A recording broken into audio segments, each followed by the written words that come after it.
Herkese merhaba. Bugün sizlerle birlikte insanlık tarihini şekillendiren o parlak anlara, yani icatların büyüleyici dünyasına ve onların arkasındaki o inanılmaz zihinlere doğru harika bir yolculuğa çıkıyoruz. Hazırsanız dünyamızı değiştiren fikirlerin peşine düşelim. Ama başlamadan önce şöyle bir an duralım ve düşünelim. Sabah uyanmanızdan gece yatana kadar elinizden düşürmediğiniz telefonunuz, odanızı aydınlatan lamba, hatta belki de ayakkabınızdaki o pratik cırt cırt. Hangisi olmasaydı hayatınız gerçekten çok zor olurdu? İşte bu soru bugünkü konumuzun tam da kalbinde yatıyor. Peki, bu keyifli yolculuğa başlamadan önce şu temel kavramları bir yerine oturtalım. Ne dersiniz? İcat ve mucit. Bu iki kelimeyi sürekli duyuyoruz ama tam olarak ne anlama geliyorlar? Aslında olay çok basit. İcat dediğimiz şey, daha önce hiç var olmamış bir şeyin, bir fikrin, insan zekası ve emeğiyle ortaya çıkması. Mucit ise, işte o fikri bulan, tasarlayan ve hadi bunu yapalım diyerek hayata geçiren kişi. Hani bazen deriz ya, şunu da bir icat etseler ne güzel olur. İşte o biri mucit oluyor. Peki, bu parlak fikirler mucitlerin aklına nasıl geliyor? Öyle filmlerdeki gibi kafalarına bir elma düşmesiyle falan mı? Pek sayılmaz. İcatların neredeyse tamamı gündelik hayattaki gerçek sorunlara bir çözüm arayışından, bir ihtiyaçtan doğuyor. İşte bu cümle aslında her şeyin özeti. Tarih boyunca karşılaşılan bir zorluk, bir işi daha kolay, daha hızlı ya da daha güvenli yapma isteği her zaman yeniliklerin en büyük ateşleyicisi olmuştur. Gelin birkaç canlı örneğe bakalım. Mesela cırt cırt, hepimizin kullandığı o harika şey. İsviçreli mühendis George de Mestral bir gün köpeğiyle doğa yürüyüşünden dönüyor ve bir bakıyor ki hem kendi pantolonu hem de köpeğinin tüyleri pıtrak denen o yapışkan bitkilerle kaplı. Bunları temizlerken sinirlenmek yerine merak ediyor. Yahu bu küçücük şeyler nasıl bu kadar sağlam yapışabiliyor? İşte o merakın sonucu da bu slaytta. Mestral, o pıtrak bitkisini alıp mikroskop altına koyuyor ve ucunda küçücük kanca gibi yapılar olduğunu görüyor. O an aklında bir şimşek çakıyor ve doğanın bu binlerce yıllık tasarımını taklit etmeye karar veriyor. Sonuç, bugün ayakkabı bağcığıyla uğraşmak istemediğimizde hayatımızı kurtaran cırt cırt. Bazen de icatlar bildiğiniz can sıkıntısından doğuyor. Mesela Josephine Cochrane, partiler vermeyi çok seven zengin bir hanımefendiymiş. Ama bir derdi varmış. Hizmetçilere o değerli pise porselen takılarını yıkarken sürekli kırıp döküyormuş. En sonunda o kadar bıkmış ki bu işi benden daha iyi yapacak bir makine olmalı deyip kolları sıvamış. Ve evet, sonuç bulaşık makinesi. Gördüğünüz gibi her şey bir sorunu çözme isteğiyle başlıyor. Tabii bazı icatlar var ki onlar sadece günlük hayatımızı kolaylaştırmakla kalmıyor, bildiğiniz tarihin akışını, insanlığın yönünü tamamen değiştiriyor. Şimdi gelin o devrim gibi buluşlara bir göz atalım. İşte karşınızda medeniyetin adeta temel direkleri.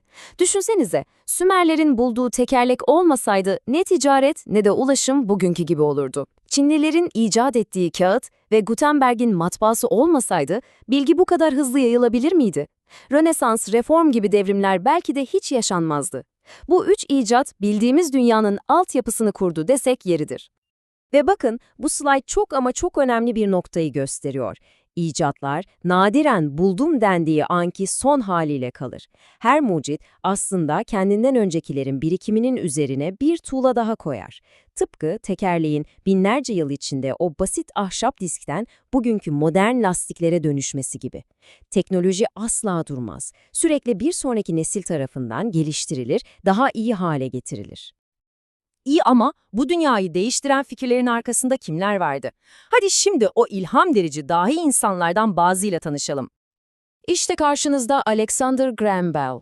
Onun hikayesi de yine çok kişisel, hatta bir sevgi hikayesinden doğuyor. Bell'in hem annesi hem de eşi işitme engelliydi. Onların duymasına yardımcı olacak cihazlar üzerinde çalışırken bir bakıyor ki insan sesini bir tel üzerinden elektrik sinyalleriyle iletebiliyor. Ve 1876'da telefon doğuyor.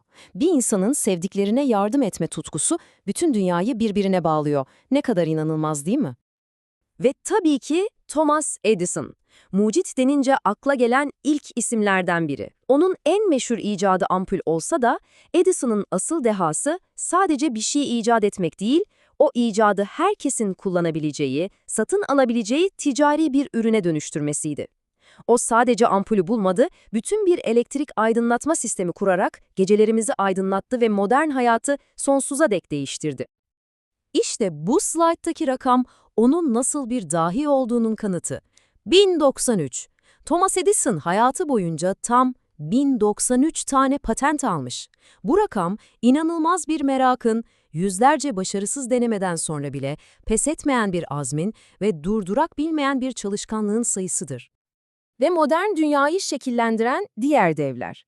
Sadece birer bisiklet tamircisi olan Wright kardeşler, insanlığın binlerce yıllık uçma hayalini gerçeğe dönüştürdü. John Logie Bird, hareketli görüntüleri evlerimizin içine sokan televizyonu icat ederek dünyayı adeta küçücük bir kutuya sığdırdı. Ve Carl Benz, benzinle çalışan ilk otomobili yaparak mesafelerin anlamını tamamen değiştirdi. Hepsi de imkansız denileni başardı. Elbette inovasyonun, buluşun tek bir coğrafyası yok. Şimdi rotamızı kendi topraklarımıza çevirelim ve bilim dünyasına damga vuran Türk düşünürlerin, mucitlerin o olağanüstü katkılarına bakalım. Bu slayt gerçekten de göğsümüzü kabartan bir mirası özetliyor. Düşünsenize, bir yanda 16. yüzyılda bugünün teknolojisi olmadan inanılmaz bir isabetle dünya haritaları çizen Piri Reis var, diğer yanda sibernetiğin babası sayılan ilk programlanabilir makineleri, yani bugünkü robotların atalarını tasarlayan dahi mühendis Cezeri, mikroskop bile icat edilmeden yüzyıllar önce hastalıkların gözle görünmeyen tohumlarla yayıldığını söyleyerek modern mikrobiyolojinin temeline atan Akşemseddin ve günümüzde vücudumuzun en temel yapı taşı olan DNA'nın sırlarını çözerek Nobel ödülü kazanan Aziz Sancar.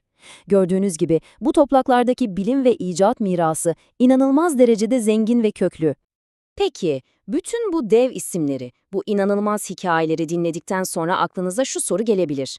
İcat yapmak sadece böyle dahilere mi özel bir şey? Cevap, kocaman bir hayır. İcat yolculuğu asla bitmez ve bu yolculuğa aslında herkes katılabilir. Aslında icat süreci öyle sihirli, gizemli bir an değil, bildiğiniz bir yöntem. Her şey etrafınızdaki bir ihtiyaca, bir sorunu fark etmekle başlar. Sonra, acaba bu konuda daha önce neler yapılmış diye küçük bir araştırma yaparsınız. Ardından kendi çözümünüzü tasarlar, planlar ve en önemlisi denersiniz. Yanılmaktan, başarısız olmaktan ve tekrar denemekten asla korkmazsınız. Unutmayın, Edison o ampulü yakana kadar binlerce deneme yapmıştı. Yani işin özü şu, mucit olmanın sırrı süper zeki olmak ya da büyük laboratuvarlara sahip olmak değil. Asıl sır, meraklı bir zihne, iyi bir gözlem yeteneğine ve problem çözme arzusuna sahip olmak. Çevrenize bakıp, acaba bu daha iyi olabilir mi diye sorduğunuz her an aslında bir mucit gibi düşünmeye başlıyorsunuz demektir. Ve şimdi söz sizde. Bütün bu ilham veren hikayelerden sonra bir anlığına hayal edin, eğer bir mucit olsaydınız hangi sorunu çözmek, hangi ihtiyacı gidermek isterdiniz? Ne icat ederdiniz ve en önemlisi neden? Vereceğiniz cevaplar kim bilir, belki de bir sonraki büyük icadın ilk kıvılcımıdır.